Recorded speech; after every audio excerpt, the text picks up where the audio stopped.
Benedicite, muy buenos días. Continuamos con los comentarios a la Filocalía. Hoy estaremos hablando sobre las sentencias 124, 125 y 126 de Antonio el Grande. Dice así: es hombre el que ha comprendido que el cuerpo es corruptible y efímero. Este también entiende lo que es el alma, cómo ésta es divina, inmortal, inspirada de Dios, y cómo está ligada al cuerpo para probarlo y para su deificación. Quien ha comprendido lo que es el alma, vive de modo recto y grato a Dios. No obedece al cuerpo, sino que, mirando a Dios con el intelecto, contempla y comprende los bienes eternos donados por Dios al alma. Pseudo Antonio nos habla de el hombre, es hombre, y recordemos las sentencias anteriores. Para él, el hombre es el ser racional. El hombre racional es como los animales. Entonces, por un lado, contrapone al hombre racional a los hombres irracionales. Y, por otro lado, contrapone la materia al espíritu. Ese gran dilema, esa gran tensión que tenían los filósofos, donde en el cuerpo, en la materia, se depositaban los deseos, las pasiones, lo malo. Y en el espíritu, el alma, se depositaba lo bueno, lo que tiende a Dios, lo que es incorruptible, eterno.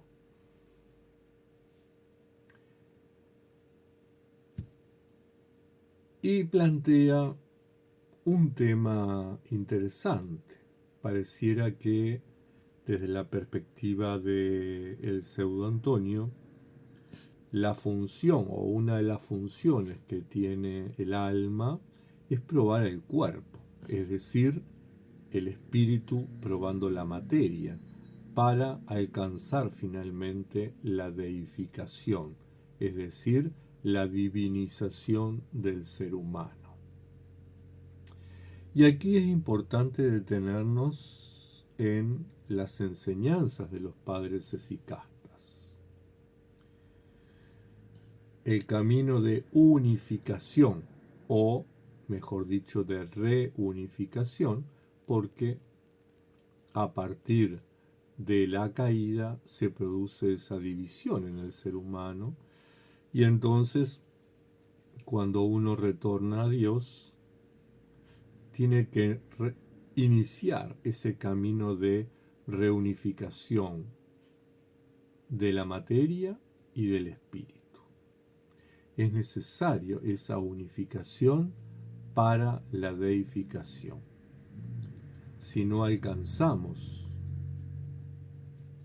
vivir de modo recto, de modo grato a Dios, desde la ética del Evangelio, no estamos logrando unificarnos. Nos mantenemos divididos y transitamos esta vida fraccionados. Tendríamos que preguntarnos en este siglo XXI en el que nos ha tocado vivir, ¿qué cosas tenemos que hacer para redescubrir a Dios? Para redescubrir la vida recta, para redescubrir la ética del Evangelio, que este mundo, esta sociedad, esta cultura ha ido perdiendo. Y cuando digo ha ido perdiendo la ética del Evangelio, no me refiero a que somos más religiosos o menos religiosos, que somos más devotos o menos devotos, que somos más litúrgicos o menos litúrgicos. La ética del Evangelio no está ligada a una religión, no está ligada a una liturgia. La ética del Evangelio son los valores de la vida, la justicia, la solidaridad, el respeto. Por ese lado es que descubrimos en Jesús, en Jesucristo, una relectura de la historia sagrada, una relectura de la vida según Dios, una relectura del mensaje de los profetas. Entonces, la ética del Evangelio va mucho más allá de leer la Biblia, leer el Nuevo Testamento y ir a las celebraciones y escuchar la predicación de los domingos. La ética del Evangelio va por una verdadera transformación interior y exterior, una transformación que afecta nuestro entorno. Debemos preguntarnos también cómo hacer un redescubrimiento de la dimensión espiritual del ser humano, porque estamos en un mundo que hemos construido los seres humanos, por cierto, eminentemente material, materialista, individualista, consumista. Entonces, en este entorno que hemos creado, ¿cómo redescubrir la dimensión espiritual del ser humano? Son preguntas esenciales que tenemos que hacernos. Eso implica, evidentemente, un trabajo por la unidad de la materia y del espíritu. Es decir, tenemos que reconocer que en realidad tenemos dos tendencias: gente fundamentalista que centra todo en lo espiritual y gente producto de nuestra cultura que centra todo en lo material. Y, como siempre, la verdad no está ni en un extremo ni en el otro, sino que está en el medio. Uno tiene que mirar las dos realidades. Entonces, en ese trabajo de reunificación, es necesario volver a la unidad de la materia y del espíritu. No tenemos que entender la materia y el espíritu como antagónicos, sino como aliados. Aliados que nos permiten nuestra deificación. Gran desafío en este siglo XXI, poder pensarnos desde la perspectiva espiritual cuando somos permanentemente bombardeados por el materialismo. La siguiente sentencia dice así: puesto que Dios es siempre bueno y sin celos, ha dado al hombre la libertad de elegir entre el bien y el mal, donándole el conocimiento a fin de que, contemplando al mundo y lo que éste contiene, conozca a aquel que todo lo ha hecho para el hombre. Pero puede darse que los impíos quieran no entender. También es posible que no crean, que se equivoquen o comprendan lo contrario de la verdad. Hasta este punto el hombre es libre de elegir frente al bien y frente al mal. Y aquí tenemos sobre la mesa un tema fundamental, un tema crucial: la libertad humana. Ciertamente, como provengo de las ciencias sociales, el haber sido trabajador social tantos años, me lleva un poco a repensar si realmente somos libres de elegir el bien y el mal. Yo creo que Dios nos crea en libertad, pero como estamos en una cultura y en una sociedad que va generando una conciencia colectiva, donde vamos creyendo cosas, vamos generando mitos, creencias, tradiciones,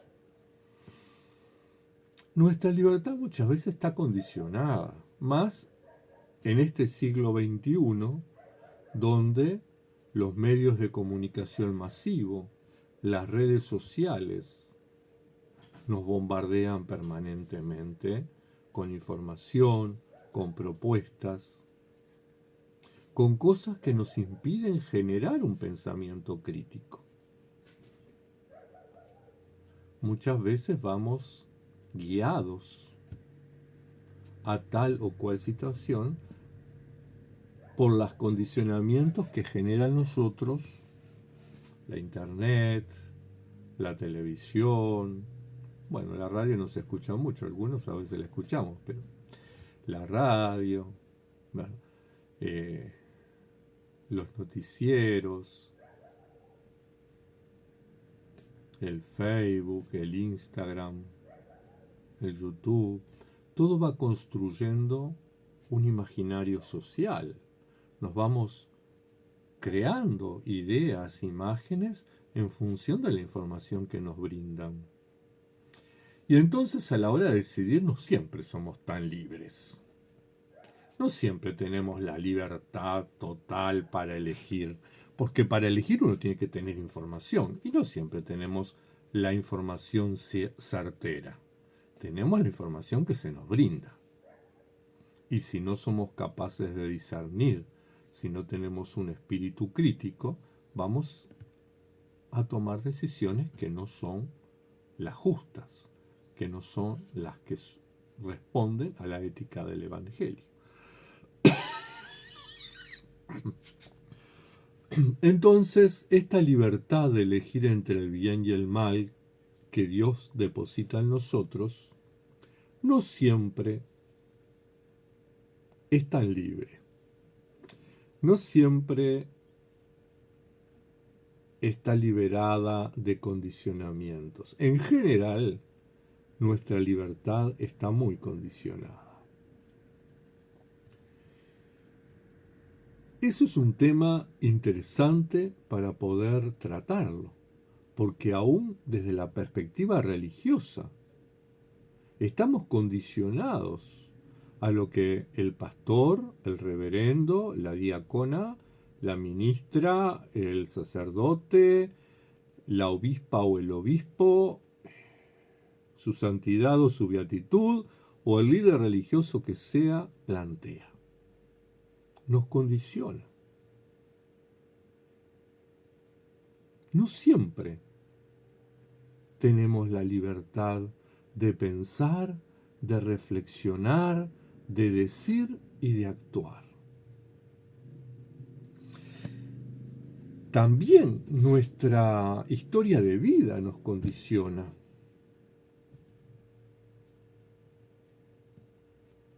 Cuando uno en la vida ha vivido situaciones complicadas, no le es tan fácil tomar decisiones agradables. Está condicionado por esas frustraciones, por esos dolores, por esas heridas psicológicas, emocionales.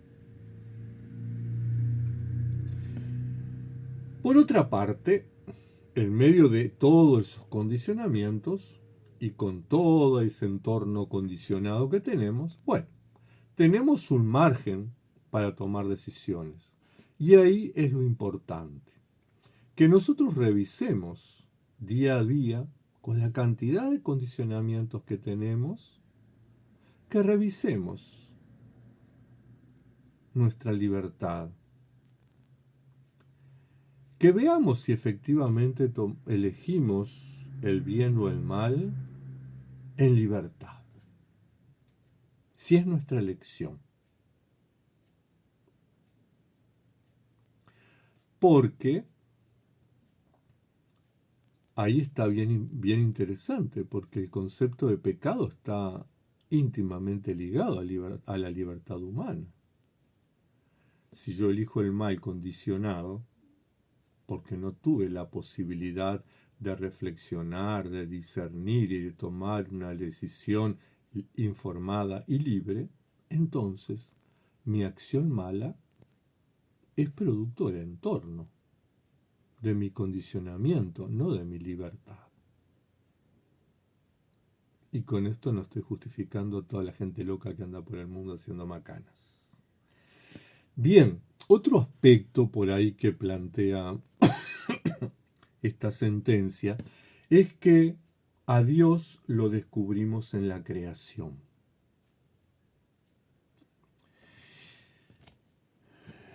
La admiración que produce en nosotros contemplar el mar, el asombro al admirar, al contemplar una montaña majestuosa,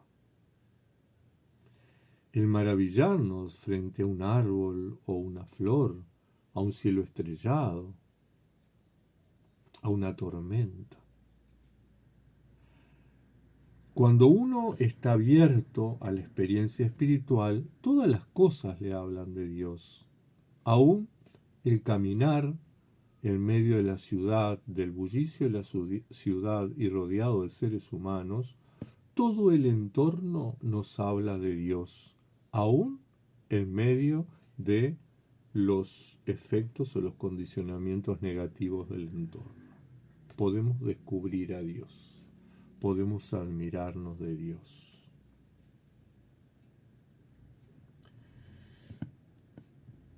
Y el autor nos plantea que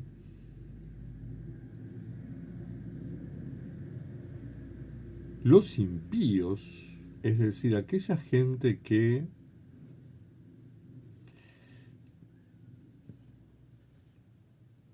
no tienen la ética del Evangelio, aquella gente que entraría dentro de la categoría de los hombres no razonables. Por un lado, tengamos en cuenta la sentencia anterior, es hombre el que ha comprendido lo efímero del cuerpo y lo eterno del alma. Y ahora es impío el que no entiende, no comprende o desvirtúa la realidad. Esa gran contraposición entre hombre e impío.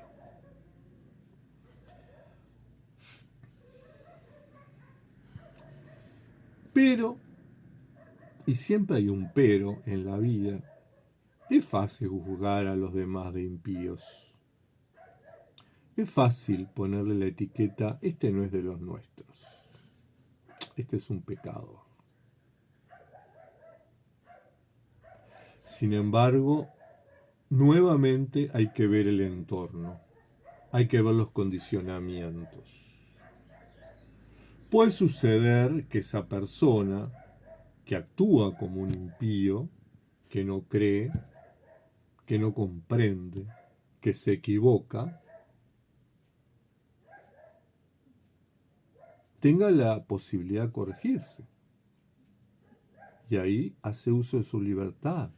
¿Se corrige o no se corrige? Todos hemos pasado por eso, ¿verdad? ¿Quién de nosotros no ha tenido un vicio, una pasión? 2, 3, 5, ¿verdad? 10, 50. Y hemos emprendido un camino donde algunas pasiones las hemos vencido, otras seguimos luchando con ellas y cayendo y luchando y cayendo, y otras las arrastraremos hasta nuestro último suspiro. Lo importante en este punto es tener la intención de agradar a Dios. Es elegir el camino de la ética del Evangelio. Y tal vez nos equivoquemos. Y tal vez seamos considerados impíos por algunos líderes religiosos, por alguna gente que se cree devota y buena. Pero lo importante es que emprendimos en nuestro interior ese camino de retorno. Por supuesto está la gente que no quiere retornar, que quiere seguir en ese camino, que no quiere seguir creyendo, que no quiere comprender y que quiere seguir equivocada. Bueno, ese es otro tema. Es parte de la libertad humana también. Libertad en medio de los condicionamientos. La sentencia siguiente dice así: es por orden de Dios que, al crecer la carne, el alma se llena de intelecto. Esto sucede para que el hombre elija entre el bien y el mal, lo que le place más. Pero el alma que no elige el bien no tiene intelecto, porque todos los cuerpos tienen, sí, un alma, pero no se dice que toda alma tenga intelecto. Por cierto, el intelecto amante de Dios pertenece a los prudentes, a los santos, a los justos, a los puros, a los buenos, a los misericordiosos y a los píos. Y la presencia del intelecto constituye para el hombre una ayuda en su relación con Dios. Pseudo Antonio nos plantea que el intelecto es la herramienta, el instrumento que nos permite elegir entre el bien y el mal. Es decir, es el instrumento que desarrolla en nosotros la capacidad de observación, la capacidad de reflexión, la capacidad de discernir. El intelecto, cuando es amante de Dios, hace que vivamos en la ética del Evangelio. Hace que vivamos el camino del discipulado. Yo siempre marco la diferencia. Una cuestión es ser cristiano, creyente, y otra cuestión es ser discípulo. Todos somos creyentes por el bautismo. Todos recibimos la gracia bautismal y fuimos hijos de Dios. Pero algunos se complacen, les basta con las exigencias formales, vivir la formalidad, es decir, ir a la celebración dominical, hay que cumplir con aquella denominación que tenga el diezmo o diezmar, y salgo de la vida del entorno eclesial y vivo inmerso en el mundo con todas sus falacias, ¿verdad? Y por otro lado están los discípulos, es decir, aquellas personas que radicalizan su compromiso bautismal. Aquellas personas que asumen el mensaje del Evangelio como la regla de vida. Aquellas personas que siguen a Jesús. Recordemos que muchas personas creían en Jesús, pero no todas la seguían. Muchas personas eran sanadas, pero no necesariamente lo seguían. Muchas personas eran liberadas, pero no necesariamente le seguían. Entonces hay que establecer el tema del discipulado. ¿Somos discípulos o no somos discípulos? Porque ser discípulos tiene sus consecuencias en este mundo,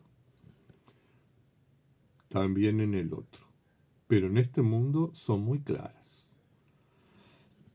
Uno tiene que vivir dos aspectos fundamentales de la realidad profética: denunciar el mal y la injusticia y anunciar el bien y la justicia. No hay otra. Y otro aspecto importante es que el intelecto amante de Dios tiene como consecuencia que seamos hijos. La consecuencia es la filiación. Somos hijos. Y como dice San Pablo, si somos hijos, también somos herederos.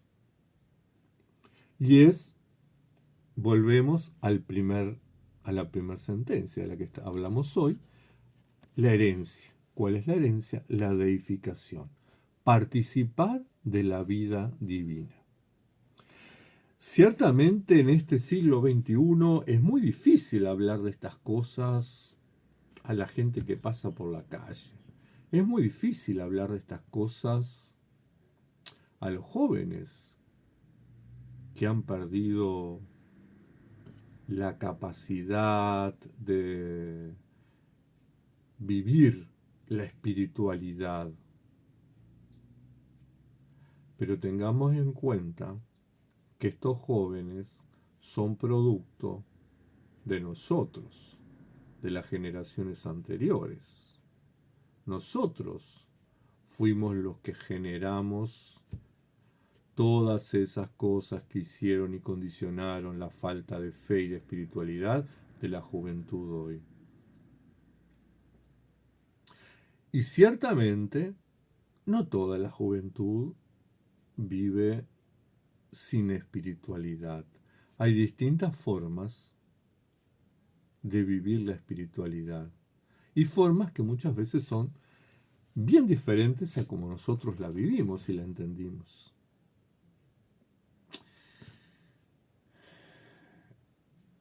En este siglo XXI estamos seriamente desafiados por estas enseñanzas del escritor sagrado, del padre monástico, que nos interpela a ser hombres de Dios, nos interpela a ser hombres unificados, seres humanos unificados, seres humanos con contenido espiritual, que nos desafía a vivir una ética del Evangelio del discipulado. Hermanas, hermanos, tengan una bendecida jornada, que la Madre de Dios les proteja y les bendiga hasta el próximo encuentro.